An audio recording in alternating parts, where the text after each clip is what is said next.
Number 10. Jessica Jones. Jessica Jones, aka Jewel, but only for a very brief moment, is low on here because when she got pregnant she was still a private eye and keeping pretty distant from the superhero community. Jessica Jones debuted in Alias No. 1, the first comic for Marvel's then at the time new Marvel Max imprint. She had been a superheroine whose career was cut short after a disastrous encounter with the Purple Man, who after growing tired of her, sent her off to attack the Avengers, with emphasis on Daredevil. The Avengers proceeded to beat her into a coma, just assuming she'd gone full villain, and when she came out of it, she retired from superhero life. Alias is as much about Jessica's recovery as the mystery she is solving in it.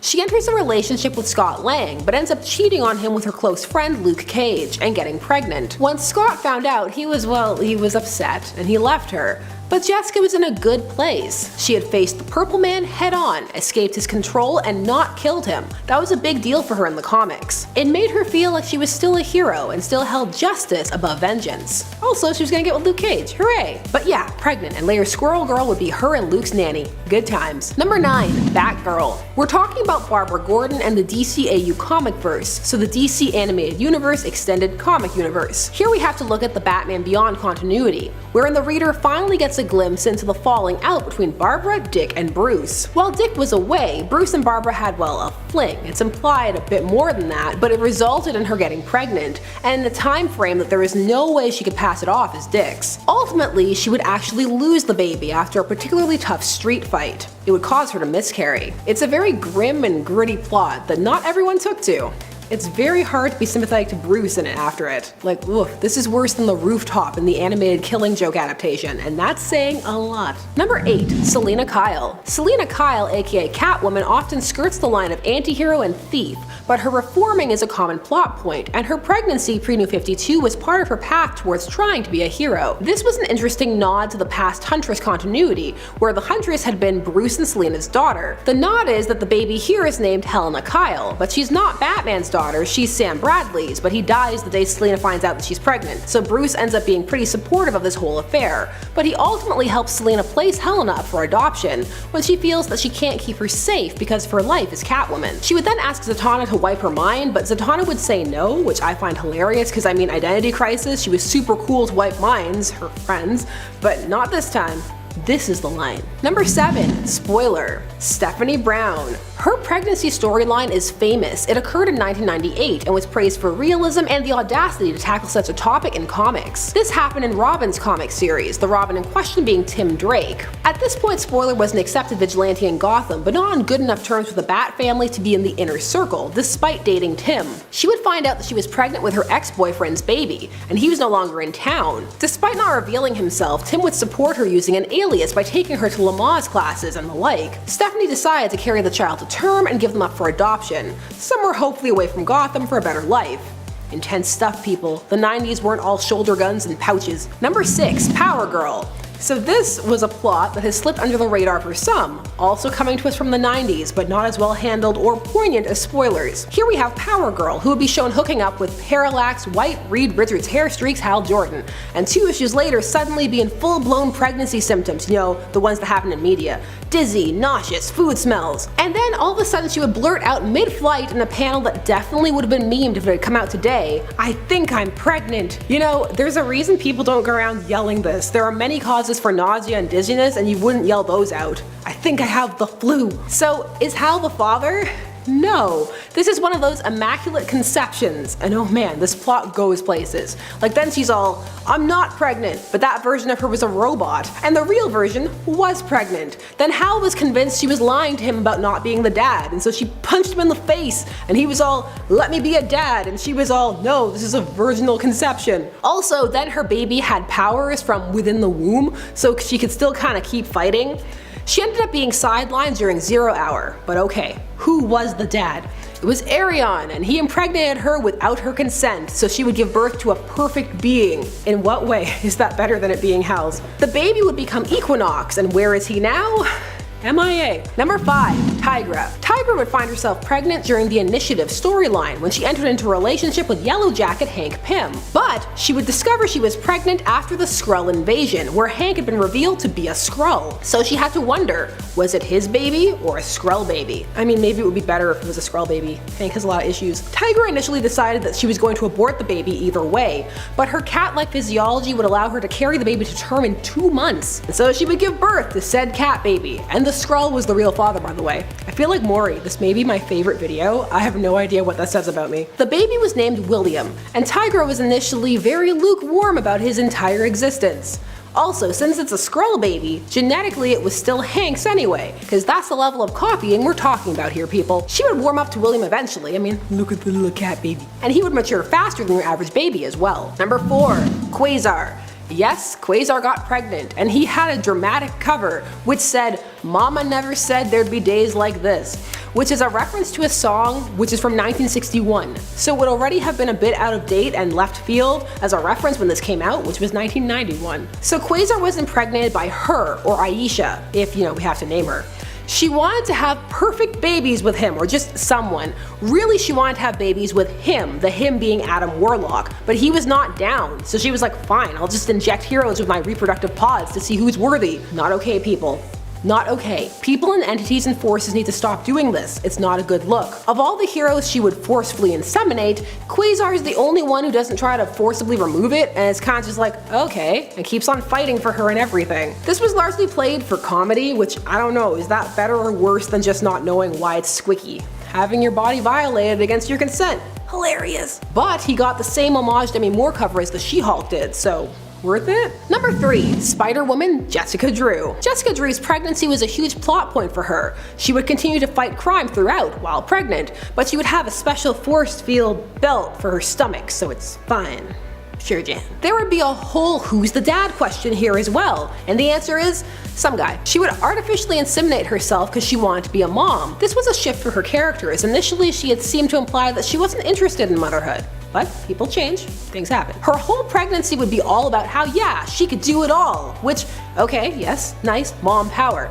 As someone who has been pregnant, even if your pregnancy is amazing, you still can't do it all. And that's not a bad thing or a weakness, just a reality. There's another person in there. Her taking time off wouldn't have made her less of a hero, and implying that it would have, well, okay. So after having the baby, she would suffer from separation anxiety and wrestle with going back to being Spider-Woman at all. But then she would decide that she would, so she could be a good example. Number 2, Ms. Marvel. Yes, this is number 2, shock and awe. So this storyline is infamous at this point. Miss Marvel would find herself impregnated against her will by her lover, who had altered her mind to make her want him, so rape, so that he could give birth to himself.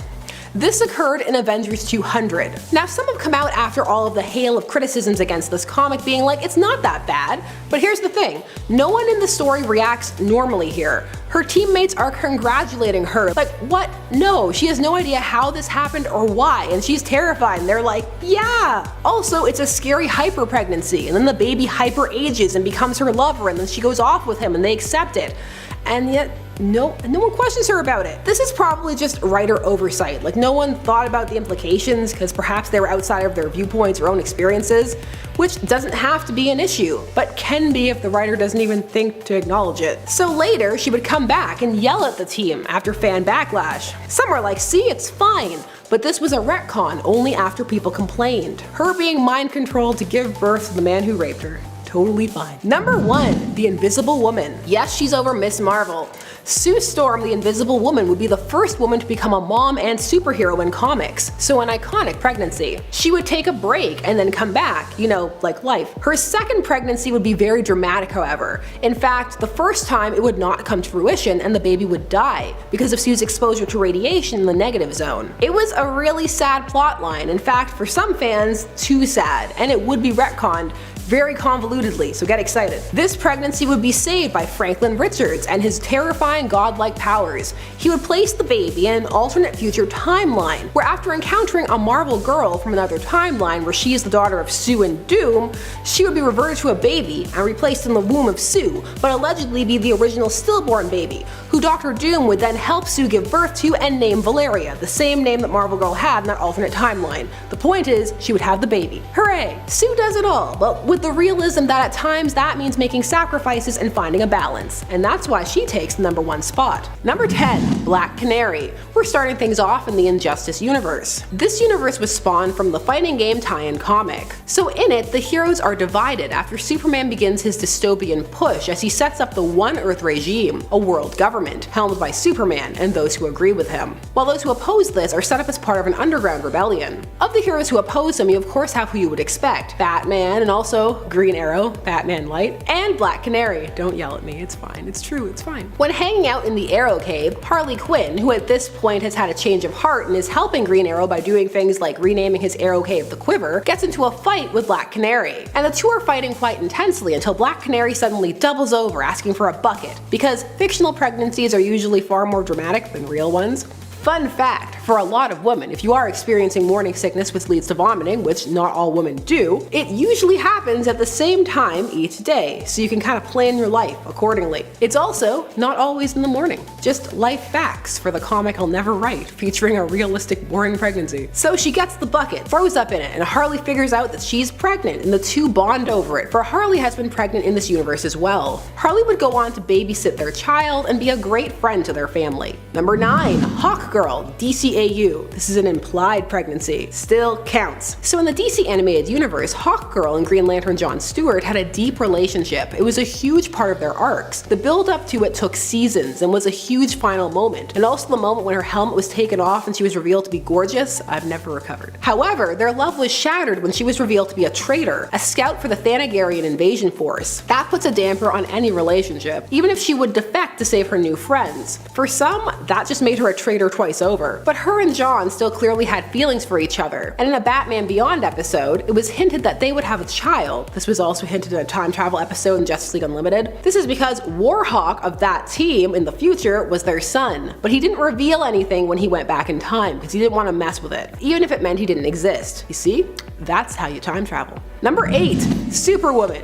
Reach, reach, reach. She's super low, pun intended, because well, she is from Earth 3, the crime syndicate Earth, where the heroes are villains, etc. However, they don't see it that way. She would play a pivotal role in the Darkseid War arc, or rather her pregnancy and baby would. So on her Earth, she is with Ultraman, but was also having an affair with Alexander Luthor, the hero of that world. She was also cheating on both of them with Owlman too. So when she first got pregnant, she told Ultraman it was his, but then told Owlman it was his, when really it was Mazza's, who is Alexander Luthor, who has the ability to absorb powers of the people he has killed, such as Billy, or on this Earth, William Batson, hence his name, Mazza's, which is Shazam backwards. So essentially what happened was she gave birth to the new Darkseid. This is because the baby had its father's abilities to absorb power, so was made to absorb the Omega effect and the anti-life equation, and she died and was killed. How was this heroic? Well, this would end the war, alongside some coinciding actions. Look, they think they're heroes and they're mauled after them. You're glad you know, come on. Number 7. Artemis, kinda. We gotta put it down here because people have been baiting the net with clips for a while. We're gonna be looking at Young Justice for this number. So at the end of season 2 of Young Justice, Wally West was gone, and it was tragic for fans, especially as him and Artemis were a favorite couple. And what with Wally being gone from the New 52, it was all too much for some people. There was even a hashtag for a bit, Justice for Wally. It was an experience. Then Young Justice was cancelled, which was devastating for some fans, as it had ended on a bit of a cliffhanger for certain characters, like Wally. So fans started petitions and made noise, and eventually years later got the series back. Season 3 did finally bring some closure to Wally, but not entirely. However, it did provide a future vision or ideal version of the world for Artemis, and it involved her and Wally together with a baby. She was down to be pregnant with Wally's baby. Stop breaking our hearts, Young Justice. Many Many people felt a bit more lukewarm about season 3 though. Thoughts and feelings, questions, concerns? Share down below. Number 6. Bumblebee. Speaking of Young Justice, we have a more than fantasy birth here with Karen Beecher aka Bumblebee and Mal or Guardian, for a time anyway. Her and Mal were high school sweethearts who hit a bit of a rough patch when she got really invested in her work and kinda took him for granted for a bit, but they got over it. So once she was pregnant, the series used it to dive into a series of tough questions about whether or not their child would be gifted with a meta gene. So if she would have this gene or not, what would it mean, and did they want her to or not? Both eventualities had pros and cons. Karen would give birth in a snowstorm, only for it to be revealed that their daughter had been born with a hole in her heart, which despite just giving birth, Karen shrinks down to fix herself, all while contemplating the nature of her tech-based abilities versus meta ones. It's an interesting discussion and a deep one, something that Young Justice enjoys doing. Number 5. Wonder Woman. So Wonder Woman got pregnant by Superman. It's happened a few times actually in Elseworld or alternate universe continuity stories. We of course have the sequel to The Dark Knight Returns, The Dark Knight Strikes Again. In this we have the now infamously memed panel where her and Clark have sex up in the sky, so hard the earth shakes, and at the end of it Diana announces, "Wow Clark, I'm pregnant again." Quality content. However, there is a less, well, awkward pregnancy in Kingdom, which is the sequel to Kingdom Come, which is a famous Elseworld story featuring an older crop of heroes led by Superman, who have to return to deal with new younger meta heroes who are out of control. At the end of that comic, these two, Superman and Wonder Woman, would get together, and in the sequel comic she would give birth to a son who of course they named Jonathan. That's Clark's go-to name, because in so many continuities his dad is dead. In most of them by accident. There's also this panel of Wonder Woman being terrified of being pregnant by Clark in the New 52, and of course it's been cut out and used in some epic thumbs, maybe even in ours. I don't know, I won't know till later. Living life on the edge. Number 4. Venom. Now you could kind of consider the symbiote pregnant when it spawns, but we're going to be looking at a specific instance. And no, it's not Carnage, a more recent iteration. We're going to be looking instead at Mike Costa's run, which had Eddie Brock become pregnant with Venom's baby. Yes, this was an extremely shippy run. And Donny Cates, who would come in after, hated it and made fun of shippers and is now just super aggressive to fans in general. Sad times at Twitter Hive. Eddie didn't know what was happening at first. Here he was, having weird dreams and of course throwing up, and Venom was all, "Nah, don't worry about it, it's all fine." Venom needed the bond this time to be able to spawn, and once Eddie found out, he was super protective of it. And he was keen to make sure the new symbiote was spawned safely. Now everybody was hunting Eddie down, saying this new child was a threat. I mean, look at all the other symbiotes that have been created because of Venom and then the spawn of Venom. But it all seemed to be for nothing as the symbiote was stillborn. But psych, that wasn't true. It lived and has been growing, kidnapped at first by its host. The true child of Venom was meant to be raised up into a hero. They say true. That's why I kind of said it like there were quotes around it. True. Number 3. The Scarlet Witch. Ah, the tale of the Scarlet Witch's children. As much a canonical one as a tale of how some writers on staff hated her and the Vision together. Now Wanda was married to the Vision, who is a synthezoid. So how did this happen? Magic. Yes, they said it was magic. A magical pregnancy. So we would get to have all those traditional pregnant panels with her and Vision, and also get to have the concept that they were his kids. Now later, these kids would be retconned out of existence, only to be retconned back in. Her being pregnant was a big plot point. The whole relationship was. It was all planned out, and as a result, some on staff just got sick of it, especially if they had only been lukewarm on the idea in the first place. The realization that her children had been a manifestation of her own powers would greatly degrade Wanda's mental state, and she would later have a breakdown of epic proportions, first creating the House of M universe and then nearly wiping out all mutants. Later there would be a Lost Children arc, where Wiccan and Speed would believe themselves to be her lost, displaced children and seek her out. And they were indeed Vision's children. Just why? It didn't have to be like this. Number 2. Donna Troy. Donna Troy, aka Wonder Girl, aka Troya, aka Darkstar, aka Leave Her Origin Alone. At one point she was married to a man named Terry Long. Terry was a married college professor who met and fell in love with Donna, leaving his wife, well, ex-wife, and child for her. Thus would begin a whole Donna balancing being a hero and a normal life arc. Donna would become pregnant quickly, and then a group of Teen Titans would come from the future to kill her baby. This was because he was gonna grow up to become a villain called Lord Chaos. Yup. But Lord Chaos also came back to make sure that his mom gave birth to him, and she did, and named the baby Robert. And at that point the writers seemed to realize realize, oh no, they'd written themselves into a corner of sorts. So Donna would leave her life as a superhero to raise Robert, but would eventually be lured back in after a series of supervillain attacks. This would drive a wedge between her and her husband, so he would decide to take the baby and leave, and the two would end up getting divorced. But this was another problem. Divorce wasn't that acceptable at the time. A divorced hero? Who could relate to that? Asked the late 80s. And so they fixed it by having him and the baby and the wife all die in a car crash. Isn't that better than her having to deal with the reality many people live of blended families? The 80s thought so. Number 1. ELASTIGIRL. That's right, time to look outside of Marvel and DC to the movie The Incredibles and the awesome hero and mom ELASTIGIRL, who had 3 kids with Mr. Incredible, and who the internet feels is dummy thick. Dem thighs, that's what they say. Her and Mr. Incredible met at the height of their superhero careers, and it was only shortly after that that superheroes would be outlawed because of the lawsuits and the payouts they were causing the city. Helen Parr would at first be more accepting of the changes in their lives, settling into suburbia, but she too would feel the lure of their former heroic life, a lure that would be even more pronounced in the Incredible sequel. While the first film explored her husband's struggles, but still dealt with what she was dealing with too. It's a very honest look at middle age and deciding to accept your life or change it. I don't know, I love The Incredibles. Number 10. STARFIRE. I know some of you have been yelling, where is Starfire? We're working our way up to it. Today we're going to be looking at the Starfire from the alternate universe situated in Kingdom Come. The same one where Wonder Woman and Superman got together. I saw your puns for that too. I see you. Kingdom Come is of course the 1996 miniseries that dealt with a future crop of heroes needing to be reined in by Superman, after some of them end up getting out of control. In this universe, Starfire and Nightwing ended up staying together and having a child, Nightstar. And I'm sorry to say that at the start, she was one of the heroes who was out of control. As many of the villains have been dispatched, a lot of the heroes are just fighting each other, kinda killing time. However, she ends up seeing that they are going too far and there's just a lot of collateral damage, and finds herself swayed by the mindset of the older heroes. But instead of joining Superman, she joins up with her grandfather, Batman, as a member of his new Outsiders team, which is made up of many new generation heroes. Number 9. Golden Age Black Canary. There were some interesting things that happened in between the Golden and Silver Ages, and one of those things is that the Golden Age Black Canary is the mother of the Silver Age one, and they both hailed originally from Earth 2. Earth 2 is the first parallel Earth, the cornerstone of the multiverse.